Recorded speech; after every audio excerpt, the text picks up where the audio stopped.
What's up, people? I'm saying Key Cool from the Visionaries, right? Yeah, that's our part of group, the yeah. Visionaries. And Riders Block and Riders Up Above Block, Records. Up Above Records, That's right. and all that. Yeah, you're watching Sidewalk, Internet, podcast. We're like not technologically savvy, but that's cool. I got an iPod though, but anyway, and this is sponsored by Check the Airflow and GreyOne. that's right.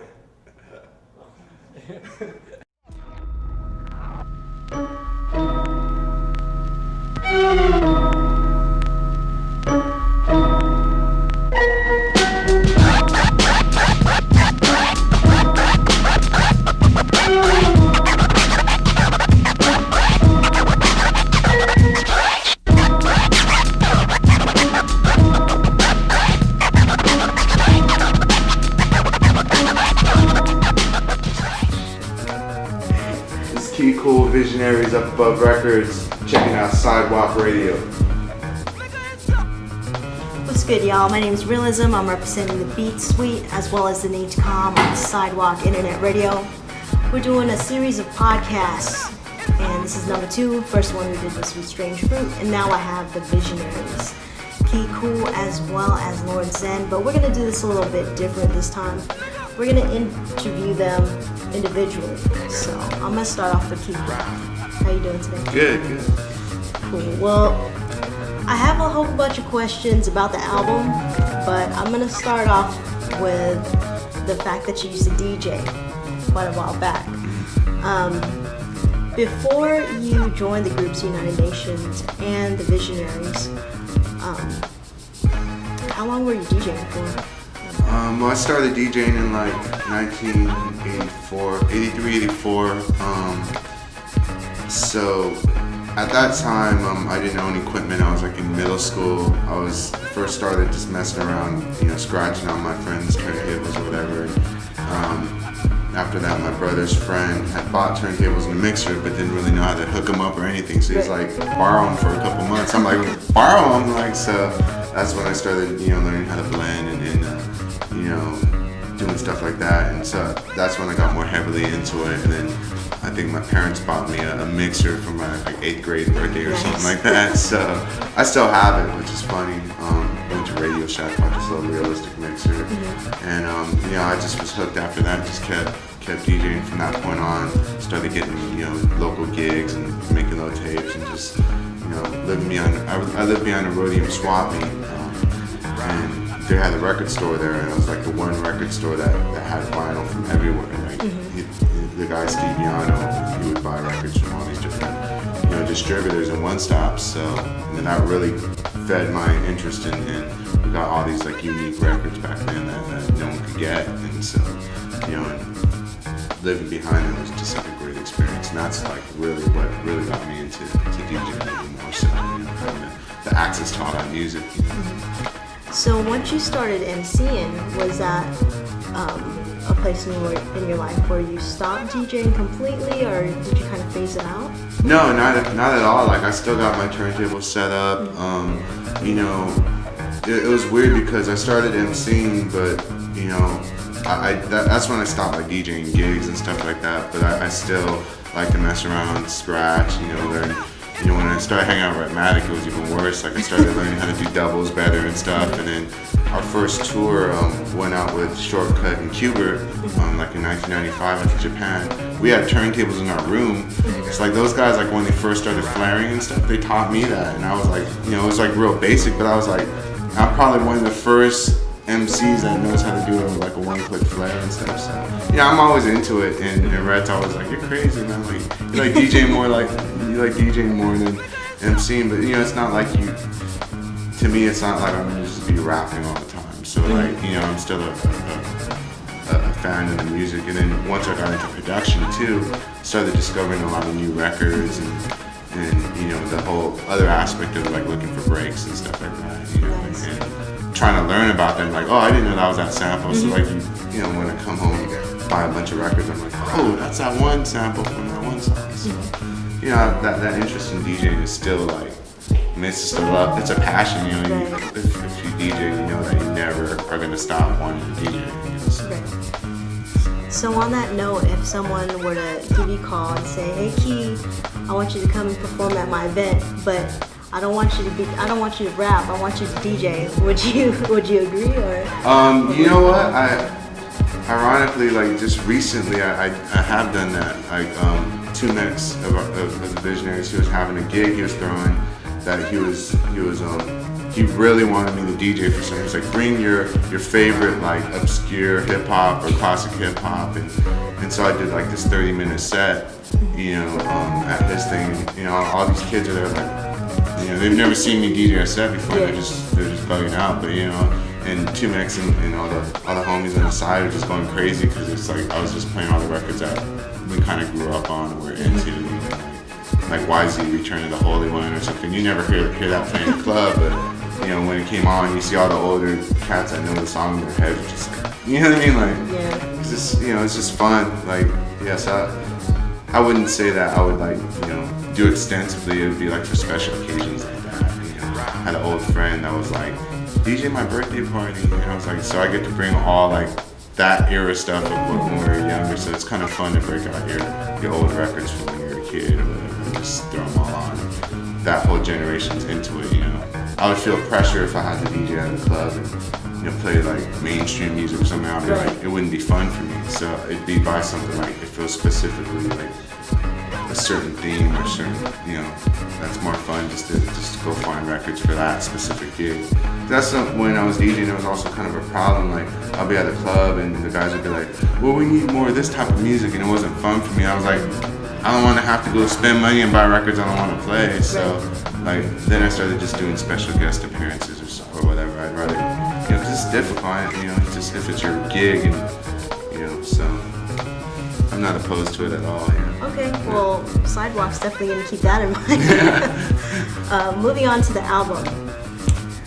So what is your current favorite track? Well, first off, let me back up a little bit. The album's called We Are the Ones That We've Been Waiting For. Yeah. Right? Where did the name of that album originate from? The title "We Are the Ones We've Been Waiting For" was actually it was from this Hopi and Indian tribe. One of the tribe elders had said that at the time to his tribe. So it's actually a long poem or speech that he said about the time is now. You can't wait for anyone else to you gotta enjoy what's going on in your life as well as be like proactive about doing things and there's no one's gonna come and save you. You gotta save yourselves. You gotta So that was forwarded to us by there's a poet named Mike the Poet, who's a friend of ours, and he's like, I guess he had read this in a book somewhere, and he called us up like, man, there's a saying in here, and it's so applicable about what you guys are doing right now, because we had all been kind of talking about, the group's been together for almost 10 years, and we have so many different works, and what's the next step and all that. And he's like, he was like, this applies to where your group is now. It's like you guys are the ones that you've been waiting for. And in a sense, it's not just applying to us, but the time right now, socially is like,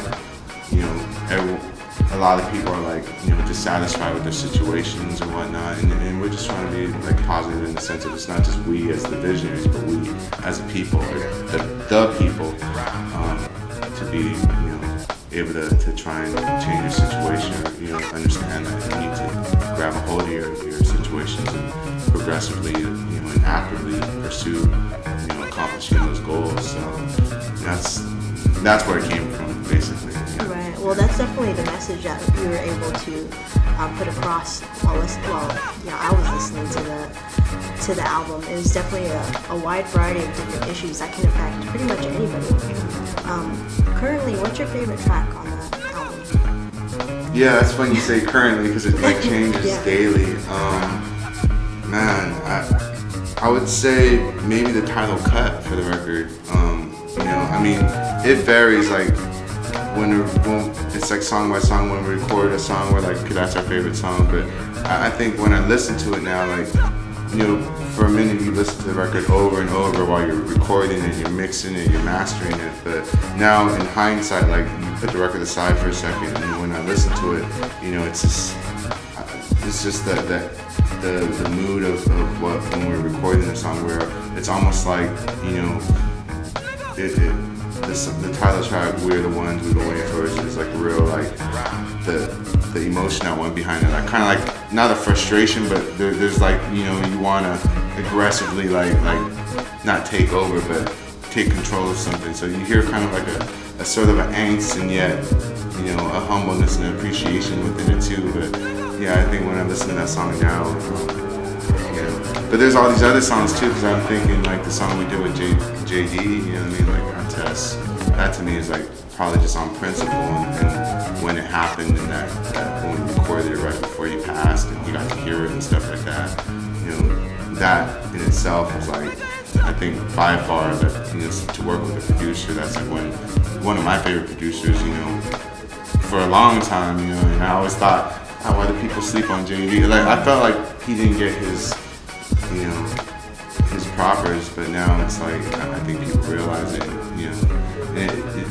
It sucks that sometimes people have to pass for someone to appreciate them, which I don't understand that, but at the end of the day, his legacy is his music, so, you know, and that song took special meaning to us because when we're recording it, all of us were going through a lot of personal strife, and then we recorded it, and that song was trying to have a message of, you know, things are going to be all right regardless of what you go through, and then at the end of the day, he passes, and then it makes you think in the context of, man, I mean, we're here, we're alive, you know, what do we have to be thankful for, you know, and, you know, someone passes, and you really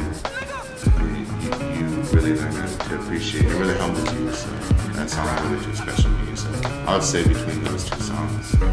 You said one song, and I was like two. That's all good though. So for the folks out there who haven't heard the album, what are 3 words that you can pick out to describe the album and kind of give them an idea of maybe your perspective of it? 3 words. I would say growth,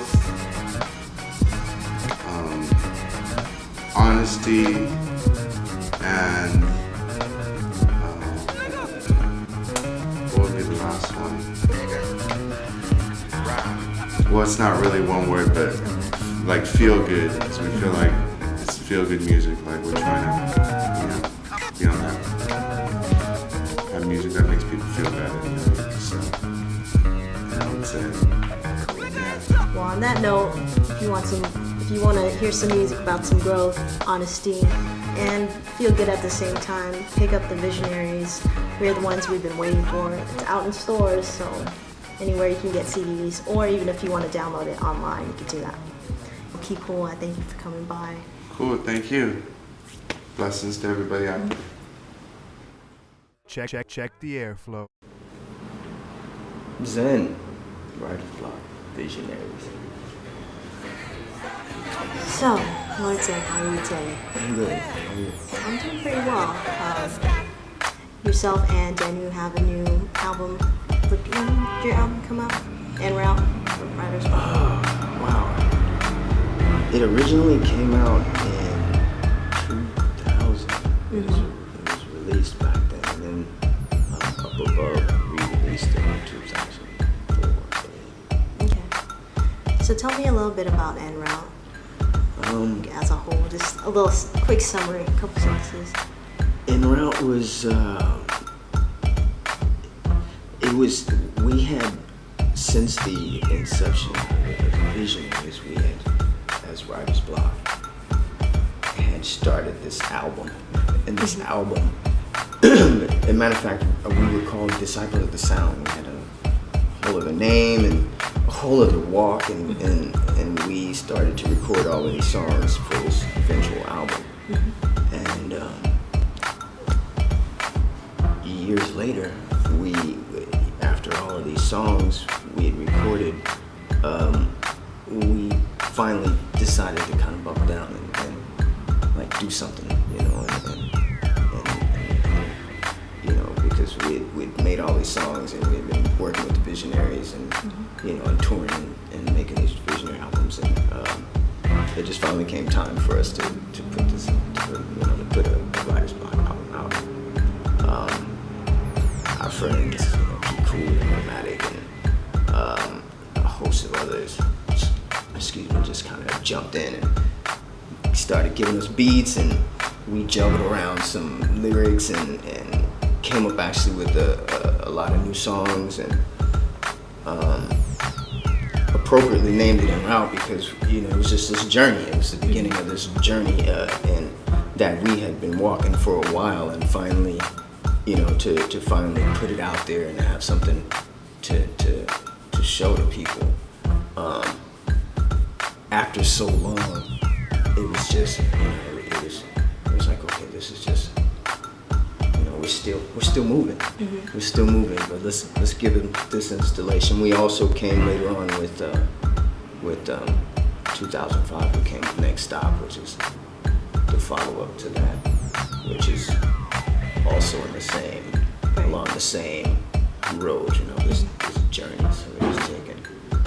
Also on Up Above Records as well, right? Actually, we released that one on our own. Okay. Yeah, and we released that one in 2005, and we pressed up. I think we just pressed up like 1,000, something like that, and just took it around with us and put it in the stores. And you can go to Amoeba or just the hip hop shops, and you can find it. You can actually find it on upabove.com too. You can buy it online, and you can send it out too. But, yeah, it's been a walk.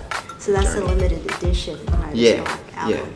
yeah. Okay, that's tight. Yeah, if you have it, you actually do have something that's very limited. Okay, so let's move on to Visionaries. We are the ones that we've been waiting for. I asked Kiku this earlier, but now I'm going to ask you, what's your current favorite track on the album and why? Man, wow. I mean, I would probably have to say it bounces around. Do-Gooders was a song that stood out because I felt like it took us in another direction as far as what we did musically. Man, at JD, just because I don't even have to go into all of that, but. So how was it working with JD?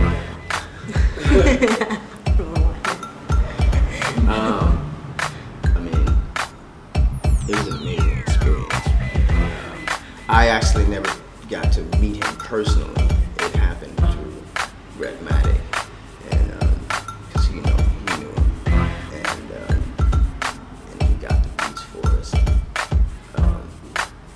We picked a couple of beats. One that was typically, I felt like that would have been us and what you would expect from Visionary and J Dub, collab, and then we picked kind of mellow one, and that one became the song. And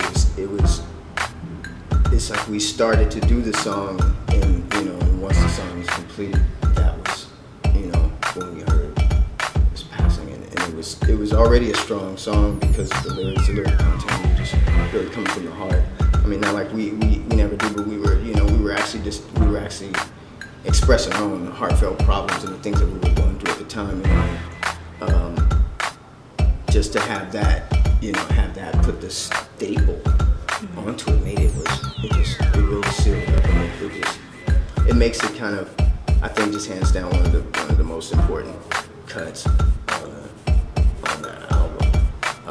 And other than that, I like Do-Gooders because like I said, I like the things that took us in a different direction of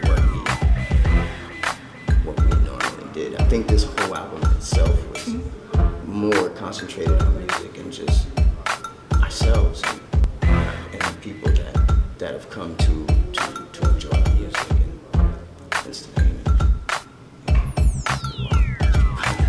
it. Do you have any tour plans coming up? I'm going to Spain soon. We're going to Spain May 3rd. And we have I think a couple shows over there. I think we're going to Vienna, I believe. I know we're going to a couple of spots over there. We're gonna be there for a local week and then come back. Definitely gonna try to hit some of the festivals in the summertime.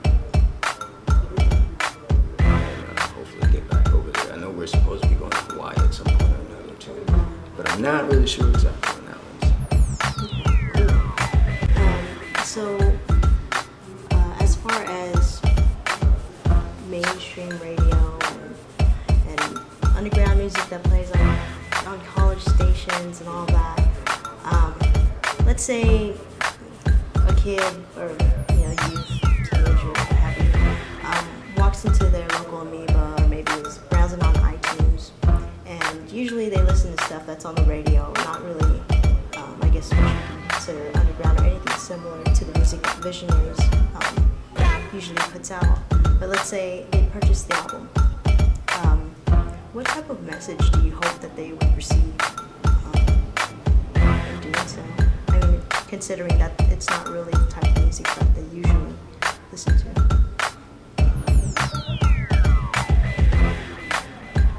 Sense of love. I mean, for lack of a better word, it's camaraderie, togetherness, unity.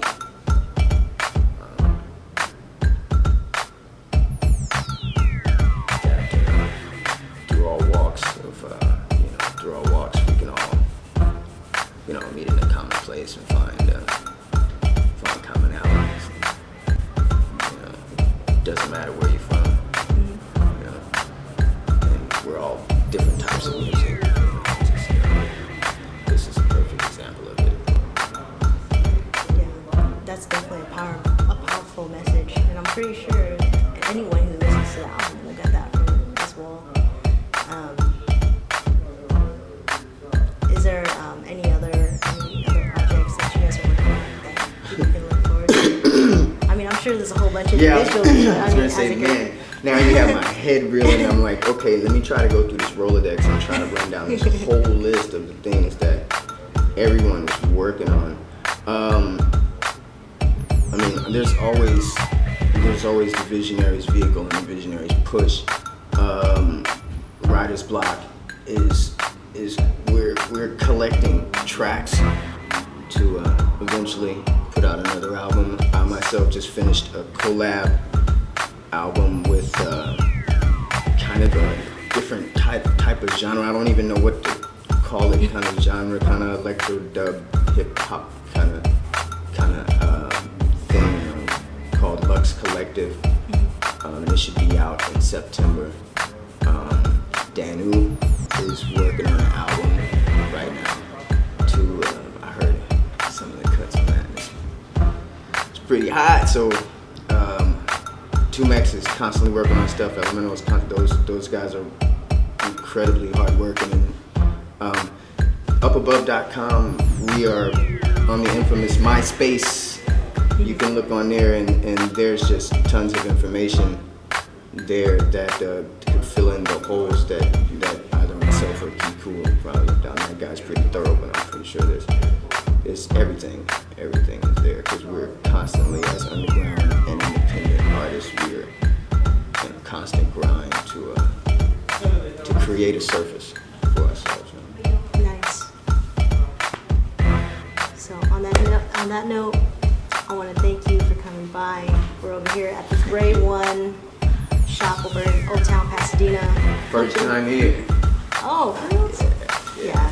Definitely come by here if you want some Get you some kicks. hot kicks, some shirts, some jackets, anything you need. And also visit upabove.com. Yes. Pick up Visionaries. We're the ones we've been waiting for.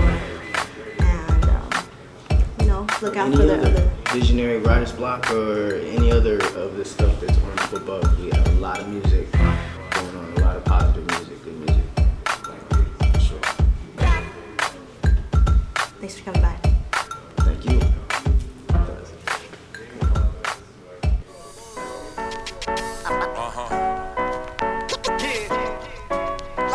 Live in the spot.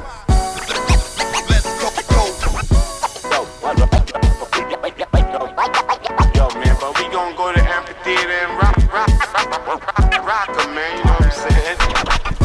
tour about to do it. You know it, man. You know, cause we gon' rock them, man. Cause we got the fresh stuff. You know what I'm saying? You know that. You know.